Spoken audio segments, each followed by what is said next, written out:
Good morning, good afternoon, good evening, wherever you are, whoever you are. Welcome back to the second primer video for Third Age's variants. As you can see, I've currently given up half the light in the world, so I will not be on video for the majority of this recording. But I just wanted to say hello first. This is going to be completely unedited. It's probably not going to be that much of a long video because it's a fairly simple variant. So without further ado, we'll get away from my evil Morty eye patch and into the table so I can tell you all about Trolloc Wars, the second quarter, I believe it's the Feast of Lights variant. Now, this one is fairly simple in comparison to traits. There's a lot less to talk about and dive in depth to. The main idea is you're going to be playing a fairly regular game of Third Age. However, each of the Trolloc fists on the map are no longer going to permanently be there.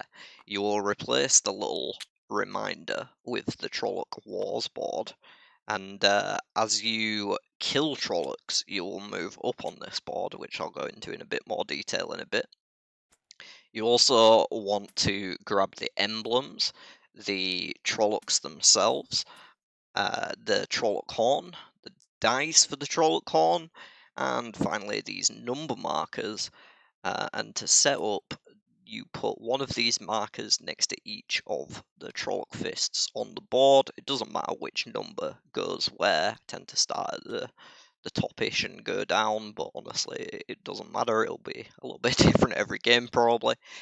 And essentially, at the start of the game, where's this one? There it is. At the start of the game, there is going to be one Trolloc on each of these spaces. I did have little miniature models for these, but they were a bit hard to keep track of when there was a lot of them and you couldn't stack them up or anything, so I swapped them to these basic tokens that you can see now, and there'll be one on each fist to start with. When there's one Trolloc there, it's pretty much as it is normally. It's 3 combat strength to beat, and 1 troop lost for 1 victory point as you move through them. The difference comes in that when you defeat them, you take them off the board, and they are no longer considered a Trolloc fist while there is no Trollocs there. And another thing you can do is start to move them around on different paths and stuff and put them in different locations that you wouldn't usually be able to. They can also stack up, which means that the strength and victory points gained are multiplied. Not sure why that's upside down. It's probably messed my overshield up now. Cool. Maybe it's, there we go, look at that. Beautiful. Me figuring things out live in a primer video. Unedited. Back to the point, you can stack them up and it multiplies. And more so, when you defeat a number of Trollocs equal to the next level on the track, you get to move up to it. So if Perrin moves through from tier to Ilion to get his tier 1 quest complete, he will go up to level 1 on the Trolloc Wars board. To get up to level 2, he would have to kill 2 Trollocs at the same time. So let's imagine there's a stack of them here. He could then move through this path and kill the 2 Trollocs if he has enough combat strength to do so. And then he'd get to move up to the second level. Now, what do these levels do? Well, the main thing that they do is allow you to spend emblems. And every time you kill a Trolloc, you're going to get to take one of these emblems and add it to your supply with the rest of your resources. These emblems can be spent for 2 different things. You can spend a single emblem on its own to move a Trolloc to an adjacent path, so it can move through a location onto this path here, or I could, move it up to here, or wherever, and they could stack via doing that if they move somewhere where there already is one. So 1 token lets you move a Trolloc, and 2 tokens lets you spawn a completely new Trolloc on any of the marked spawn points, previously the Trolloc fists printed on the board. So 1 to move, 2 emblems lets you actually spawn a new one. And additionally, for every emblem you spent, you get to go up a victory point. So you will want to spend these tokens not just to mess around and move some Trollocs about. There's obviously a lot of useful things you can do via that, but you will also be gaining points along the way, which is, of course, fantastic, as it will help you to get a lead on your opponents if you can take advantage of the system. Now, I did mention the levels, and the limitation on spending emblems is you can only spend a number of emblems per turn equal to your level. So at level 2, Perrin would only be able to spend 2 emblems a turn. He could spawn 1 Trolloc or move 2 Trollocs. But if he gets all the way up to level 6, he could spawn 3, move 6 in a turn if he wanted to, and thus getting the same amount of victory points per turn as long as he has emblems to spend. Did I really just explain all of that in 6 minutes? Because that's most of it. Um, these can the bag can go over there now. The other thing, right? Yeah, I didn't explain all of it. I knew I hadn't. The other thing is this Trolloc horn. Now, whenever somebody completes a quest, starting with the first tier 1 quest completed, they take the Trolloc horn. At the start of each of their future turns, when they have the Trolloc horn, they will roll this dice, and depending on which number is rolled, they will spawn a Trolloc in that position. Right now it's 5, that would mean adding a Trolloc to here. And this is going to happen every round at the start of their turn, until somebody else completes a quest and takes the horn off them. This means that the first person to complete a quest will start with the horn, and the last person to complete their tier 3 quest will have the horn for the rest of the game at that point. Meaning every round, 1 more Trolloc will definitely join the map. Now, you'll notice there's only 11 Trolloc spawn points on the board, and I didn't feel like adding another one and messing up the game balance just to make this expansion fit. So what I did decide to do is change the 12. If you do happen to roll a 12, you spawn an additional Trolloc that round. So you roll the dice again and spawn another one at 5. And then you roll it again. So I'd have spawned 2 this round. If I rolled a 12, a 5, and then a 4, that would have been... yeah, I think I'm making sense. Sorry, my brain is not working very well, and I'm on a lot of medication right now, so we'll figure it out. Any questions in the comments, let me know. Do I have anything else to talk about?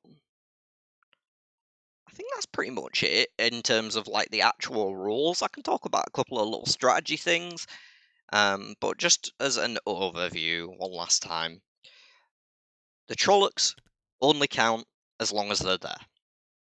If they're stacked up, then it multiplies the combat strength you need to defeat them, it multiplies the victory points you get for defeating them, and it multiplies the Butcher's Bill if you should happen to lose to them. So, you'd lose 2 coins per Trolloc. Sorry, 1 coin per Trolloc of any that you should happen to lose to. You get an emblem whenever you kill one, and you can spend emblems up to your level to gain points and either move or spawn Trollocs. And the horn goes to whichever player completes a quest, and they keep it until somebody else completes a quest, rolling the dice at the start of each of their turns to spawn a new Trolloc. 12s mean an extra roll after re-rolling the current one. And they can stack up as well, so you could theoretically spawn a lot of Trollocs. Like, you could do 10 in a row if you roll that many 12s. I don't think it's going to happen, but it could happen theoretically. Now, there are just a couple extra little things I would clarify. Trollocs can move to positions that they wouldn't usually be seen in, so you can move a Trolloc to this road right here between Four Kings and Camelin as long as you have the emblems to do so. That is completely feasible. And also, Trollocs roam along their road, not just in the spot where the marked spawn point is. For example, this Trolloc at the very start of the game you probably actually want to move it down here because it is going to block the road between Ebu Dar and Ilion until somebody kills or moves it. So be aware of that. The only two spots where it actually matters, I think, is here and here. But yeah, they do roam along their roads. If you pass with a road that has a Trolloc emblem on it, you will have to fight them. Um, and in terms of the strategy stuff, there's a lot you can do with this. You can trap people in undesirable locations by surrounding them with Trollocs. You can set yourself up to gain levels and get lots of extra points from the emblems that you spend in. As a Gwain, for example, you could set up a bounce in a favourable location by moving Trollocs. Let's say you've just hit tier 2 and you're sat in Qatar, and you move a Trolloc right here and bounce off it and draw 4 cards a turn, which I haven't had a chance to do yet, but will be pretty nuts, I imagine. Essentially, I'm sure you can see where this goes and what sort of repercussions it can have, but these stacks can get very big as the game goes on, and moving a stack of like 8 Trollocs next to somebody, let's say they've just moved to Jangai Pass and you just well, you won't be able to move 8 in a single turn, but if these Trollocs were over here, someone just moves to Jangai and you just go, enjoy, mate. They ain't getting out for a while unless they've got a lot of cards.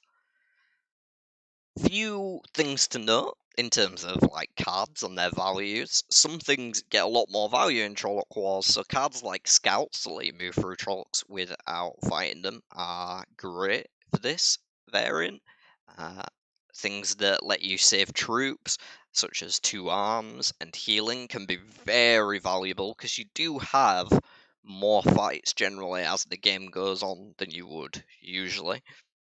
So definitely keep an eye out for cards like that that allow you to get some extra value out of your troops and still Forsaken Hunt while you're killing Trollocs. I think that's about it. Honestly, I don't want this video to go too long, but I've explained every aspect of it, probably terribly, because like I say, I'm very out of it at the moment. But I wanted to get this video out because it's overdue to give people enough chance to learn the variant before a lot of Chaos Month. So hopefully this was succinct and understandable enough. Like I say, any questions, just ask me in the comments or at the server. Do join the server if you haven't already. We always love meeting new players, and it's nice to see new faces pop into the welcome channel. And yeah, with that being said, I will see you guys for Trolloc Wars next month, or this month if you're watching it later. Tai'Shar, everyone.